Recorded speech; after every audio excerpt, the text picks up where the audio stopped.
Welcome to today's story. The worst betrayal doesn't come from strangers. It comes from the person who swears they'd never hurt you, while casually telling your life to anyone willing to listen. My mother always told everybody everything. That wasn't me being dramatic. That was a fact our whole family had verified over and over again for years. She loved talking, family arguments, marriage problems, neighborhood gossip, embarrassing details that never should have left the house. If my dad had a rip in his boxers, somehow that would end up as coffee chat material for the women down the street. My dad had fought with her about it more times than I could count.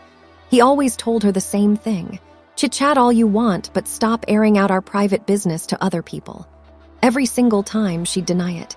Say she wasn't doing anything wrong. Say she was just talking, just making conversation, just sharing harmless little stories. But every time anything happened in our family, you could set a clock by it. Before dinner rolled around, half the apartment complex knew. I hated that about her. I always had. But she was my mother. What was I supposed to do? I kept my head down. I tolerated it. I learned to live with it. What I didn't know was that even after years of trying to protect myself from her mouth, it still wouldn't be enough. That night I got home late from work. I'd been stuck doing overtime again, and I made the mistake of complaining out loud. Just one frustrated sentence. One tired, offhand comment after a brutal day. That was it. That was all I said. And somehow, my mother took that sentence, tucked it away in her head, and carried it straight into the world. The next day, I started hearing people talking behind my back. That was the first moment I felt it, cold and sharp in my stomach. Something was wrong. The minute I got home, I asked both my parents if either of them had repeated what I said. They both shook their heads.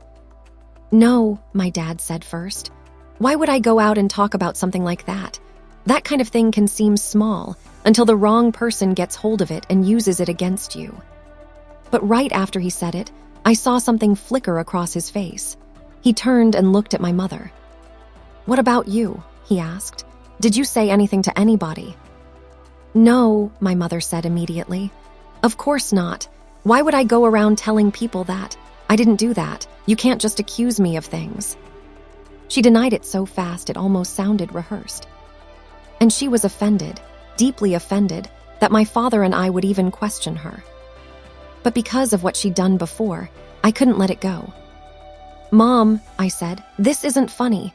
My manager has really been noticing me lately. She's talked about stepping down, and there's a good chance I'd be the one moving up. Please don't sabotage me. I'm serious. I'm begging you." I said it as softly as I could. Because I knew. I knew it had to be her. My younger brother was away at college in another state. It was just the three of us at home. My dad had been out all week dealing with client payments and contract work, barely around long enough to eat, much less gossip. My mother was the only one who spent time chatting with the neighbors, wandering from one conversation to another like she was collecting stories for sport. So yes, I begged her. I asked her to have a little mercy on me, to at least care about how exhausted I'd been. Instead, she exploded. "Why do you just assume it was me?" she shouted. "Every time something goes wrong, you two decide it's my fault. What am I, useless around here? You think I just run my mouth all day? You're both paranoid. What am I, a criminal? Some kind of servant in my own house? The two of you are exactly the same. You don't even think. You just throw the blame at me. Maybe you said something yourself and forgot, but somehow that becomes my fault too." She was screaming so loudly my dad and I both froze. Her eyes were already red. The switch had happened so fast that we actually got scared and started apologizing to her instead. We soothed her. We told her maybe we were wrong. We tried to calm her down. Once she saw how sincere we were, she started settling again. But then she made me swear. She actually made me raise my hand and swear that from now on I would never jump to suspecting her first whenever something went wrong. To keep the peace, I did it. "I swear," I said flatly, lifting my right hand, "that from now on, if something happens, I will not automatically blame my dear mother. And if I do, may lightning strike me." That finally made her smile. The wrinkles at the corners of her eyes softened. She looked pleased with herself, but halfway through smiling, she hesitated. "Is it really that serious?" she asked. "It was just a few words. Your boss is that sensitive." I let out a tired breath. It's not about being sensitive. Complaining about overtime isn't the real issue. The real issue is that nothing stays private. Once people know you talk too much, rumors grow legs. What manager wants an employee who can't keep anything to herself? She went quiet after that, and I thought that was the end of it. I really did. I figured even if the gossip had started spreading, it would burn out in a few days. A week at most. People get bored fast when all they have is somebody else's throwaway complaint. What I underestimated was cruelty. One afternoon, right before the end of the workday, our team got hit with an urgent project. It needed to be finished that night. I picked it up automatically and started passing pieces of it around so everyone could split the workload and maybe still leave at a decent hour. I had barely sat down when my manager looked at me and said, "Why would you stay late? You should go." I stopped. The people around me stopped too. There was something strange in her voice. That fake light tone people use when they want to humiliate you without technically raising their voice. I didn't understand. I had no idea what I'd done. Before I could ask, she added, "I'm not taking that risk. Who knows what I'll get turned into behind my back next time." Then she looked right at me. And for the record, I don't like employees who can't keep their mouths shut. She gave a cold little laugh and walked off. I just stood there. I could feel panic rising so fast it almost made me dizzy. My coworkers were all glancing between me and her, then down at their phones, typing quickly. I knew exactly what they were doing, messaging each other, asking what had happened, guessing, piecing it together from the tone and the implication. They didn't know the full story. They didn't need to. My manager had already told them enough. From the way she'd gone from warm and supportive to icy and sarcastic, people would fill in the blanks themselves. That's what people do. They make a story bigger, uglier, more satisfying. And there I was, frozen in the middle of the office, humiliated beyond words. I wanted to cry. Not just because it was humiliating, but because it felt like I had been stabbed in the back. I had told my mother, then I had warned her, then I had warned her again. And she still went out and told people. By the time I got home, I was barely holding myself together. The second I walked in, I saw her sitting on the couch, talking on the phone, casually complaining to somebody about my brother like it was nothing. Something inside me snapped. "What did we ever do to you?" I screamed. She jumped and turned. "What is wrong with you?" I screamed again. "Why do you tell everybody everything? How many times have I asked you? How many times? Don't say anything, don't repeat it, keep it in this house. Why do you never listen? Are you happy now, are you? My boss humiliated me, she looks at me like I'm garbage now. Does that make you feel good? Twice, Mom, twice you ran your mouth. What is wrong with you? Is your mouth broken? Do you have holes in your face? Why do you do this to me?" I was sobbing so hard I could barely breathe. I slid down the wall and ended up on the floor, crying like something inside me had torn open. She panicked, hung up the phone, rushed toward me, trying to touch me, trying to pull me up, but I shoved her away and screamed every time she came near me. That was the exact moment my dad came home. He opened the door and found me on the floor, crying so hard I had almost lost my voice.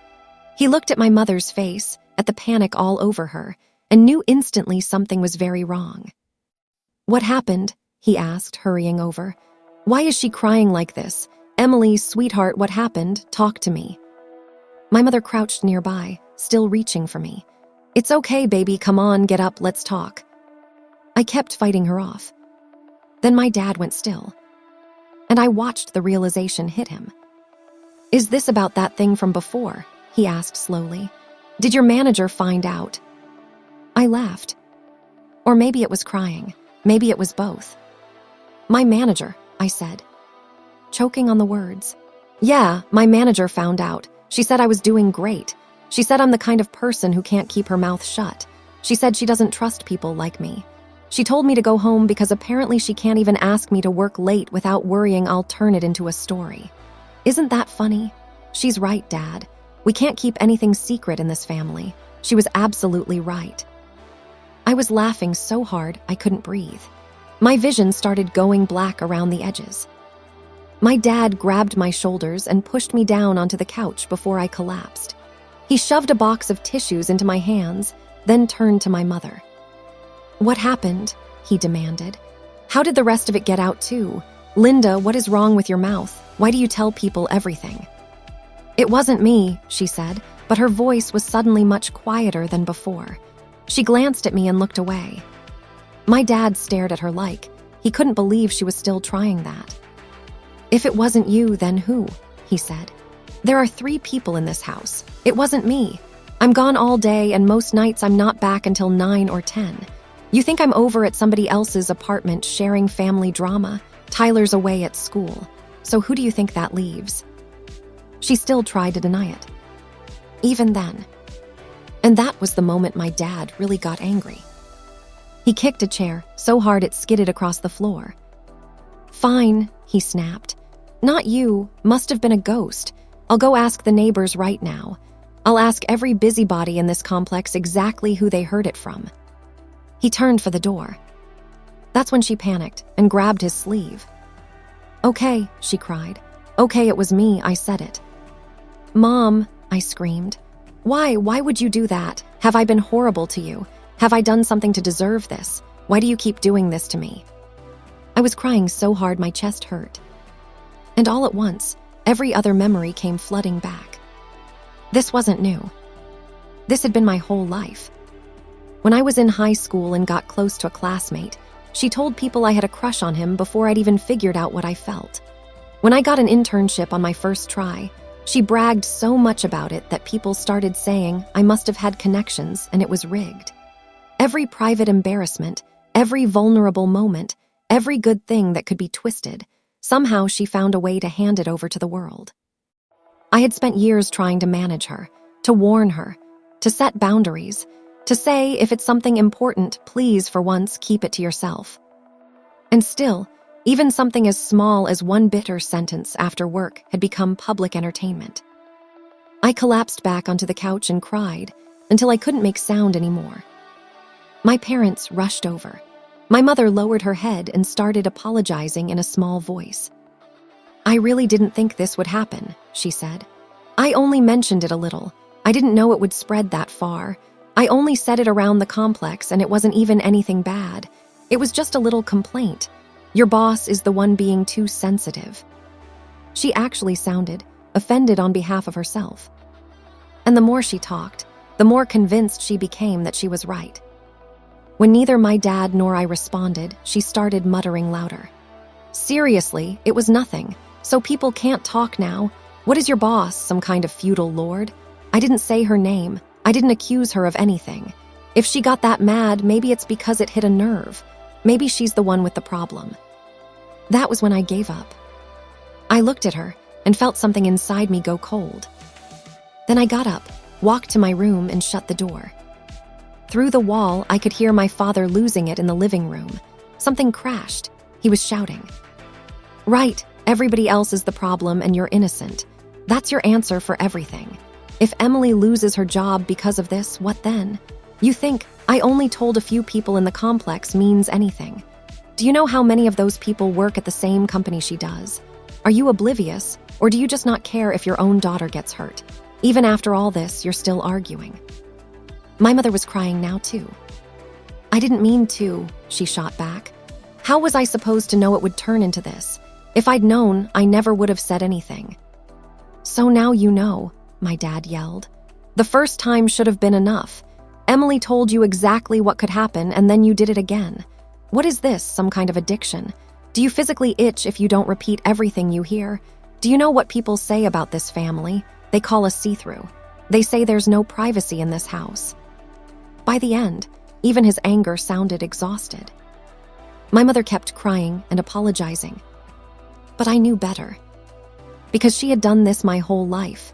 She cried. She apologized. She promised she'd never do it again. When I was younger, I believed her. As I got older, I stopped. She never changed. Why would she? We were her best material. The easiest way for her to become the center of attention was to offer up one of us. And that was the part she never wanted to give up. After that, things at work only got worse. Once my manager made it clear she didn't like me anymore, she didn't have to do much else. People who wanted to impress her started making my life difficult all by themselves. The overtime got worse. Random tasks started getting dumped on me. Extra work appeared out of nowhere. Week by week, I felt myself unraveling. My coworkers were experts at following the wind. The second they realized I was on the wrong side of management, they started drifting away. Casual conversations stopped when I approached. Lunch invites disappeared. Eventually, there was no one left in the office I could talk to without feeling like I was interrupting something. I got isolated. Then I got worn down. Then I quit. I came home and tried to recover.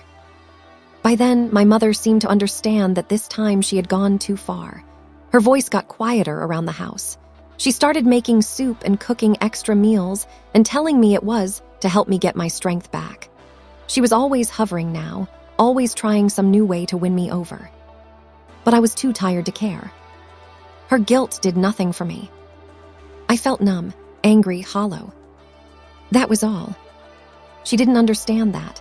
She thought effort should automatically earn forgiveness. So after several times of trying to get a reaction out of me and getting nothing, she finally snapped. One night at dinner, she suddenly stood up and swept the entire table clean. Plates crashed. Soup splashed everywhere.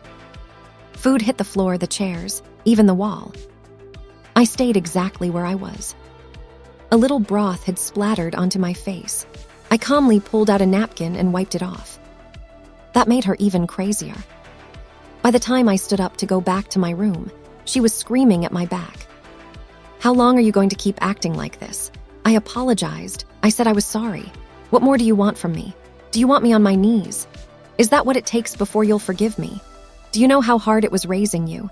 You and your father are exactly the same, always keeping score, always hanging on to one thing forever, always punishing me. What did I do that was so terrible that you have to look at me like I'm dead to you?" She grabbed my arm and wouldn't let go. I was exhausted. Truly exhausted. I didn't even have the energy to argue. "Mom," I said quietly, "I don't want to talk about this. Let go of me. If there's something to say it to Dad when he gets home. I'm not doing this." I wasn't trying to be dramatic. I just genuinely had nothing left. But she took my refusal as defiance. Her temper flared again. "Fine," she shouted. "I'll get on my knees. Is that what you want? I'll kneel right now. If that's not enough, I'll bow, I'll beg. Is that what it takes?" And she started bending down. That's when I finally lost it. "Do you hear yourself?" I screamed. "That's not an apology. That's manipulation. You're trying to force me into forgiving you by making yourself look pitiful. You want to use guilt and family obligation and everything else to pressure me into saying it's okay. You don't think you were wrong. Not really. The only reason you're doing this is because Dad and I have been cold to you and you can't stand it. This isn't remorse. You want me to be the villain so you can turn around and tell everybody I'm the daughter who made her own mother beg on her knees. You want people to pity you and shame me. You'd rather nail me to a cross than sit with what you did." The more I shouted, the worse I felt. That house had become poison to me. Looking at the expression on her face, still offended, still not understanding, I wanted to destroy every object in the room. "How could you be wrong?" I shouted. "Everybody else is wrong, the whole world is wrong, you're perfect. Right, why stop at this? Go ahead and tell everyone our debit card PIN too. Tell them the code to the lockbox. Tell the whole complex. Why not?" I was spiraling now, saying whatever came into my head. She just stared at me, caught halfway between kneeling and standing. I laughed, this ugly, sharp laugh, and yanked my arm out of her hand. Then I went to my room, slammed the door, and started packing. Because I couldn't do it anymore. I couldn't control her, and she didn't believe I had the right to challenge her. So fine, I would remove myself. I was done. As I packed, I called my brother Tyler and told him everything. I told him not to tell Mom anything important, ever. I told him to learn from what happened to me. He thought I was overreacting. He said moving out would only break her heart. But staying had already broken mine. So I told him, I'm warning you now. Learn from me. Don't say I didn't. He didn't really listen. And very soon, he regretted that. Because after ruining things for me, my mother shifted her gift to him. Tyler had always been organized, careful, thoughtful. After graduation, he decided he wanted a government job, something stable, benefits, a pension someday. With the way the economy had been, it made sense. He figured a county or state position would give him a future he could actually plan around. And he was good enough to pull it off. He passed the written exam on the first try. Not only that, he ranked first. After he got through the interview round, he called me so excited he could barely talk. He told me he'd basically made it. Said once the final background review and public posting period were over, he'd be in. I congratulated him and asked what he wanted as a gift. He said no, not yet. This isn't the finish line, he told me. Not until everything clears. Background review, public notice, all that. Right now I need to stay low-key. I remember laughing a little and saying, good, at least one of us has learned. Then I warned him, very clearly, do not tell Mom. If you absolutely have to tell her, do it after everything is final, not before. Do not let it out too early. He said he understood, said he'd be careful. I don't know what he really thought in that moment. What I do know is that in the end, he got dropped. During the public review period. The second I heard, my first thought was someone had targeted him. That kind of thing happens all the time. One malicious tip, one invented rumor, one person with an agenda, and suddenly your whole future gets knocked sideways. My second thought was exactly who might have made it possible. So I went home. Tyler had locked himself in his room and was crying. When I asked if he knew what had happened, he said yes. After my interview, he said, there was this person who kept trying to ask me questions, acting friendly, asking about me. Then one of my friends from school told me somebody had come around asking professors about me too. They were asking really specific questions. He looked at me, wiped his face hard, and choked out the rest. The reason they gave for cutting me, he said, was personal misconduct. They said I had a history of juggling multiple girls and leading people on in college, that I had inappropriate relationships. His face twisted. I've never even had a girlfriend, Emily. I've never even held a girl's hand. He was breaking down. I tried to calm him, but he got overwhelmed and told me to leave him alone. He shut himself back in his room. The three of us, me, Mom, Dad, were left sitting in the living room in silence. My dad cursed the person who had reported him. Then after a while, he shifted into consolation mode. Maybe he should just get a private sector job, he said loudly toward Tyler's door.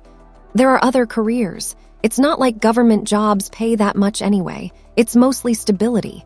He'll be fine. He was trying to make Tyler hear it and believe it. My mother, who had been unusually quiet the whole time, chimed in weakly. Right, there are other jobs, plenty of jobs. Maybe it's for the best. That was when I started watching her more carefully. Because something was off. My mother was not a quiet woman. If this had truly been some outside injustice with no connection to her, she should have been louder than anyone in the house.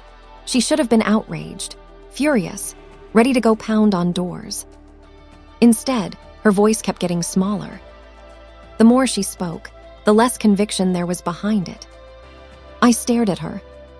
And the longer I stared, the more wrong she looked.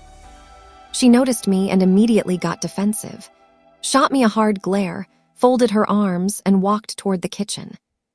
I followed. Mom, I said, does this have anything to do with you? She spun around instantly. Oh, so now this is my fault too, she shouted. Every time something goes wrong, I'm the first suspect. What do I have blame me written on my forehead? Why do you always assume the worst about me? If you keep this up, Emily, then maybe we don't have a mother-daughter relationship anymore at all." She slammed the spatula down and started crying while yelling.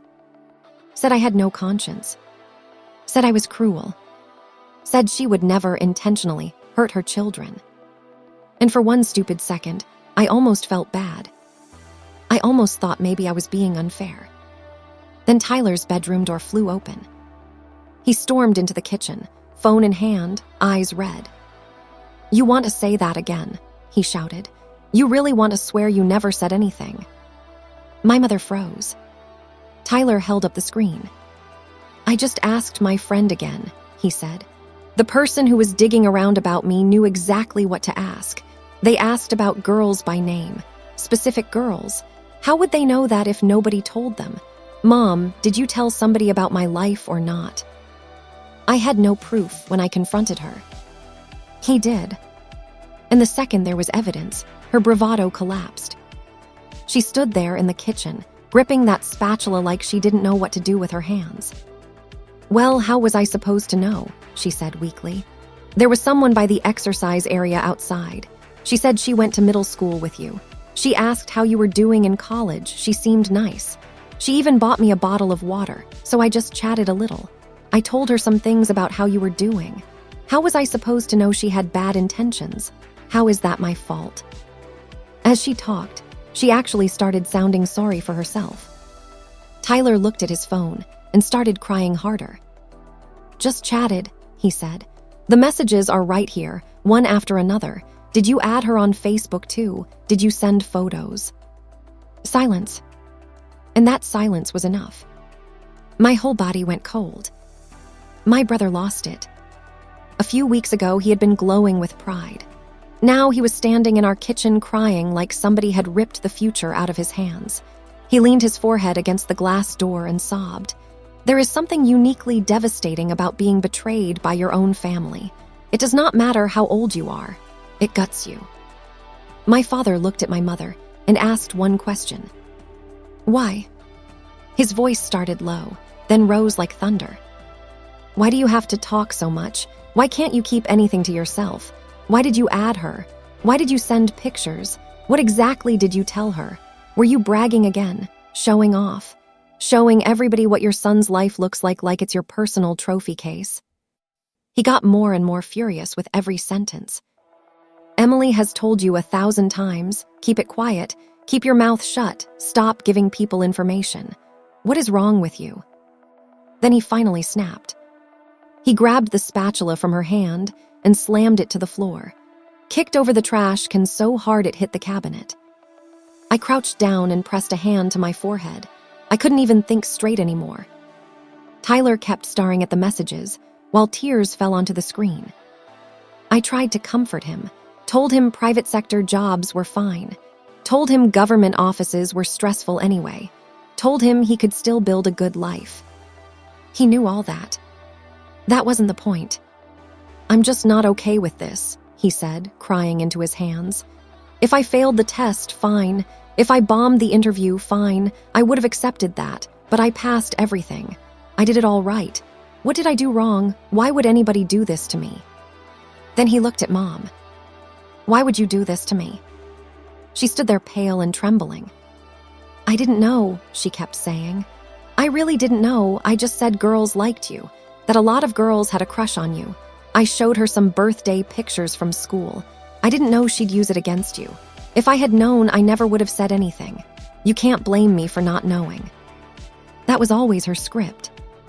Not my fault. I didn't know. I didn't mean it. Somebody tricked me.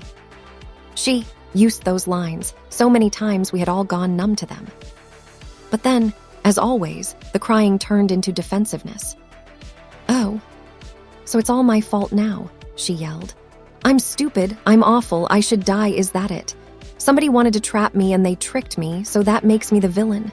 Fine, fine, maybe I should just go jump off the balcony and save all of you the trouble." She ripped off her apron, shoved Tyler out of the way, and ran for the balcony. Of course, we all moved to stop her. But what shocked me most was this. My body moved. My heart didn't. I looked at her sitting on the ground wailing that we were driving her to death, and for the first time in my life, I thought, I wish I couldn't see this. I wish I could go deaf. I wish I didn't have to keep watching this performance. Enough, I screamed. I grabbed the lounge chair from the balcony and slammed it into the wall so hard one of the legs cracked. She stopped crying mid-breath, stared at me. You are not the victim here, I shouted. Tyler is the one whose future you wrecked. You did the damage, and now you're the one putting on the biggest show in the room. What else do you want? You already ruined things for me, now you did it to him too. Are you addicted to humiliating your own children, or just addicted to hearing yourself talk? I kicked the broken piece out of my way and marched straight toward the balcony rail. If somebody should jump, maybe it should be me, I said. I'm the one who doesn't want to live in this house anymore. Dad and Tyler rushed to grab me. Even Mom scrambled up to try to help. And the second I saw that she could get up just fine when the attention shifted off her, I stepped back down and laughed in her face. Oh, now you can stand, I said. Interesting, keep crying then. Go ahead. Tyler just had his life smashed, but somehow you're still louder than he is. Then I went for the thing she could never tolerate, herself. Know what I don't understand? I shouted. You only ever share our business. Never yours. Why is that? Why don't you go tell everybody how you got scammed out of $5,000 by some fake online shopping scheme? Tell them about that salon package you prepaid $600 for before the owner shut down and disappeared. Tell them about the crash diet you followed from Facebook until you made yourself sick. Why are those things private? Why are your humiliations off limits, but ours are entertainment? She backed up. For once, she had no words. And I knew exactly why. Because she would die of shame before she let the neighborhood laugh at her. But somehow, she never understood why the rest of us felt the same. I still remember the first time I got my period. I was young, embarrassed, terrified, and I bled through my clothes. Instead of protecting me, she turned it into a funny story for other people. I was crying hysterically, and she still told it like it was a joke. She never cared whether I felt exposed. All that mattered was being the center of the room. My dad had once said our family was transparent. That wasn't completely true, because she was never included in the transparency. She kept herself covered up just fine. The ones who got laughed at were always the rest of us. Dad, me, Tyler, always us. Do you think people aren't laughing at you too? I said. When they mock us, you think they separate you out. You really think they respect the woman who hands them the material. She said nothing. And I knew then that logic would never fix her. People like her don't understand pain until it lands on their own skin. So Tyler and I gave it back. We started doing exactly what she did. We took her little embarrassing habits and let them circulate, casually, harmlessly, just talking, just chatting, just funny little stories. And sure enough, the moment she became the subject, she finally understood humiliation. One afternoon, I heard her hurrying down the hallway before she even got to the door. The second she burst inside, she pointed straight at us. Was this you? She screamed. Did you tell people about me? She was mortified. Apparently her friends had already heard some version of a story about her at a grocery store, grabbing handfuls of free napkins like she was stocking a bunker. Someone else was joking about how she diluted laundry detergent with water 3 times before throwing the bottle away. I looked at her calmly. What? I said. We were just chatting. She nearly shook with rage. You made me sound disgusting, she shouted. You made me sound cheap and creepy. Do you know how humiliating this is? Tyler actually smiled. I don't know, he said. How were we supposed to know people would repeat it? We just made conversation. They seemed nice. I added, exactly. We didn't know you'd be upset. We didn't know at all. We threw every one of her lines back at her, word for word. It shut her up faster than anything else ever had. But we didn't stop there. Soon, more of her habits became neighborhood comedy. People laughed about the watered-down detergent, about her hoarding half-used products, about all the weird, stingy little things she did. She couldn't bear it. She demanded we clear it up, demanded we tell people she wasn't cheap, that it had all been exaggerated. We refused. We said we had done nothing wrong. We had only talked. Then finally she cracked. "I was wrong," she said one night. "Okay, I was wrong. I know what it feels like now. I know what it feels like when people laugh and you can't defend yourself. I know what it feels like when it seems like the whole world turns away from you. I really am trying to change. Please, just give me time." But by then, Tyler and I had heard too many promises. Her words were worthless. So I told her the truth. I didn't believe her. And I didn't expect anything from her anymore. After that, when I saw her slipping back into old habits again, I finished packing what I had left and made up my mind. I was leaving. That house made me physically sick now. Tyler felt the same. After what she had done to him, he threw himself into job hunting because he wanted out too. He didn't want to spend one more minute under the same roof if he could help it. My mother could feel us pulling away, and she lost her mind trying to fix it. For once in her life, she actually tried to undo what she had done. She went to my old company and tried to explain to my manager that she was the one who couldn't keep her mouth shut, not me. She tried to contact the office that had rejected Tyler and explain that she had exaggerated things and handed over information she never should have shared. She tried, but neither of us needed that anymore. My father didn't say much through all of this. He never tried to stop us from leaving. In fact, on the day we were finally ready to go, he did something I never forgot. We were at the dinner table when he quietly set down a pair of keys. "Emily, Tyler," he said, "I bought you a place." We both stared at him. He kept eating while he talked, almost too calmly. "Moving out is good," he said. "You're grown now. You can take care of yourselves. You don't need us managing your lives. If you miss us, come visit. If you don't, then live well where you are. Call on holidays. Let us know you're okay. You don't have to come back here if you don't want to."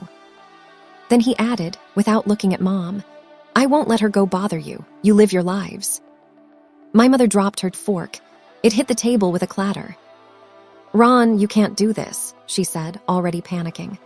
"I told you I'm changing. I am changing. You can't be this cold." Then she collapsed to the floor and grabbed at his pant leg, sobbing so hard she could barely speak. "I stopped talking to those people," she cried.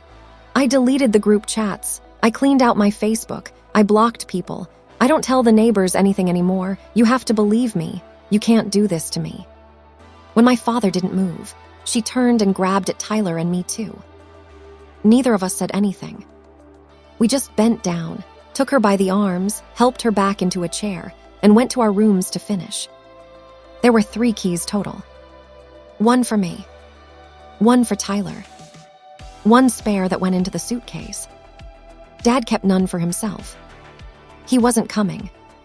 He sat in his chair that night, holding Mom in place while she cried and twisted and begged. Then he said the one thing that finally silenced the room. "You hurting me is one thing," he told her quietly. "I married you. That's my burden to carry. But you don't get to destroy our children. They shouldn't have to live like this. Do you know how sick I felt reading those messages? Some of what you sent those people was barely different from making things up. I can't control you. I know that now. But I also can't sit here and let you ruin them." He took a breath. "So from now on, it's just us. Let the kids go." My mother kept fighting him, trying to pull away, trying to stop us, but there was nothing she could do. Tyler and I carried our bags to the door. I picked up one of his backpacks for him, opened the front door, and turned around for one last look. She looked wrecked, hair messy, face swollen, eyes wild with disbelief. I said one word. "Goodbye." She shook her head like she couldn't process what was happening. Like none of this should have ended here. But we never thought it would end here either. "Mom," I said, "disappointment doesn't happen once or twice and then disappear. You broke our trust over and over again. You wore it out. Nobody believes you anymore. So this is better. Distance is better for all of us." Because love mixed with resentment is a brutal thing.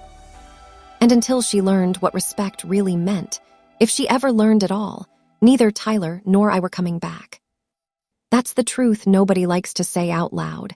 The people we love can hurt us the most because the side of ourselves that faces family is always the softest.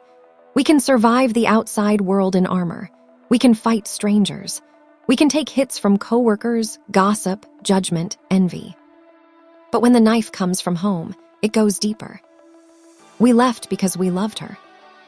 And because we loved ourselves enough to stop letting her destroy us. After the door shut behind us, I could still hear her crying on the other side. Tyler and I stood there in silence for a long moment.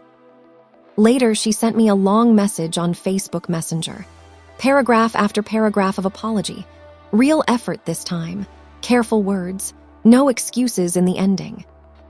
And the very last line stayed with me. If you can't truly put yourself in someone else's place, then anything you say is just empty words. I looked toward Tyler's room in the new place and called out to him. Hey, I said, maybe next year you should try again. Apply for another civil service position. He looked up. This time, I told him, I'll help you. Tell me where you're listening from, and be honest, what would you have done? Subscribe for more stories.